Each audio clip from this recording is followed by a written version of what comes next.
بسم اللہ الرحمن الرحیم۔ پیارے ناظرین، آج ہم ایک اہم مسئلے کے بارے میں بات کرتے ہیں اور وہ ہے غسل۔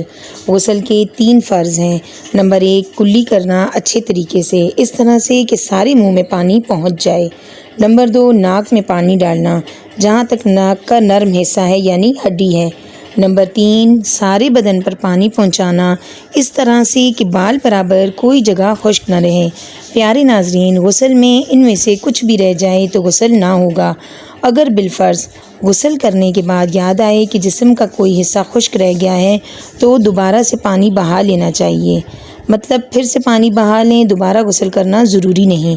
اگر کلی کرنا بھول گئی ہے تو دوبارہ یاد آنے پر کلی کر لیں۔ اسی طرح ناک میں پانی نہ ڈالا ہو تو اب ڈال لیں۔ غرض یہ کہ جسم کا کوئی بھی حصہ خشک رہ گیا ہو تو صرف اسی حصے پر پانی پہنچا لے۔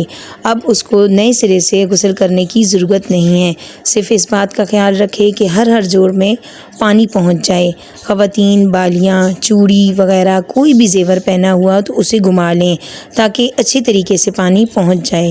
پیارے ناظرین، اگر میری ویڈیو آپ کو پسند آئی ہے تو پلیز میرے چینل کو زیادہ سے زیادہ سبسکرائب کریں، لائک کریں، کامنٹ کریں اور بیل آئیکن کو پریس کریں تاکہ میری ہر نئی آنے والی ویڈیو آپ تک پہنچ سکے۔ اللہ نگہبان۔